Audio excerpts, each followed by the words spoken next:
Wow, sarap. Sarap ng sabaw, guys. Tinulang manok for this day. Oh, this day.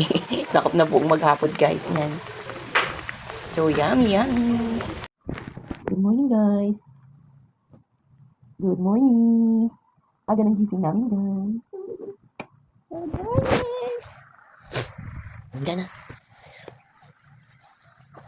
Agang gumising kasi, guys, may Makati. Iluti-luti natin yung paanong bulinggit. Parehas kami sinisipon ni Yayang. God.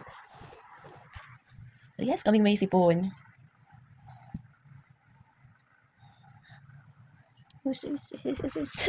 Antok pa. May ginagawa si Mami. Bigla lang ng agaw. May ginagawa pa si Mami. Wag ganun. May ginagawa pa si Mami. Nangihila ng phone. Good morning, guys. Why are you crying?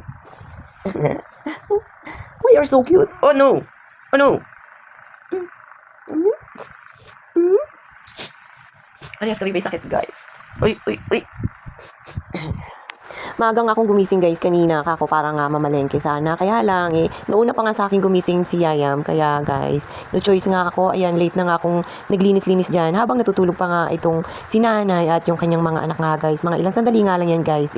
Gumising na nga rin pala si nanay para maglinis na rin at makapag-prepare nga, guys, ng aming almusal. Pero nga, dahil wala pang lulutuin, ako na nga lang yung lumabas muna doon sa talipapa para mga bumili ng aming almusal. At pati na rin syempre ng kakainin ni Yayam. Dahil nga mahilig to sa sabaw.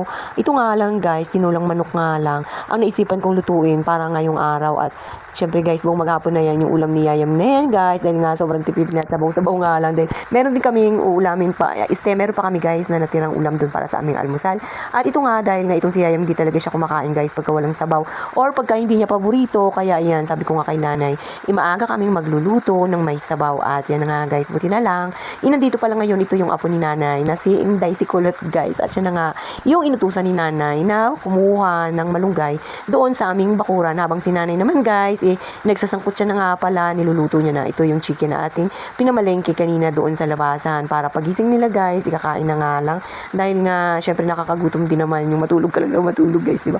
At ito nga, dahil wala na tayong papaya, hindi pa siya namumunga, guys. Bumili na nga lang muna ako nitong sayote na pang-alternate natin doon sa papaya para kahit paano may gulay naman. Masarap naman talaga yung tinula, guys, na merong gulay. Pero mas lalong masarap pagka papaya nga yung ating inalagay sana. Kaya lang, guys, no choice natin na nga yung nabili natin. At wala na rin naman tayong ibang mapagkukunan, di ba? At ito nga, guys, ayan, nilagay na nga ni nanay. Nilagay niya na yung ating sayote at nagkuha na nga rin pala sila kanina ng tanlad para panlagay dyan, guys. Dahil konti lang nga yung nilagay nilang luya para dyan sa ating tinola. Dahil ang ating little boy, alam nyo na napaka-arte nga pagdating dyan sa mga pangsahog natin, guys, kailangan nyo wag sobrahan. Dahil nga baka hindi niya makain. At tamang sabaw-sabaw lang din nga yan siya. Talagang solve na talagang busog na yan siya, guys. At ito nga, chinecheck na lang ni nanay yung hinimay na malunggay para ilalagay na lang. Madaling lutuin lang, guys. Ito yung tinola. Kaya, ayan, tingnan nyo nga, ilang saglit lang luto na kaagad.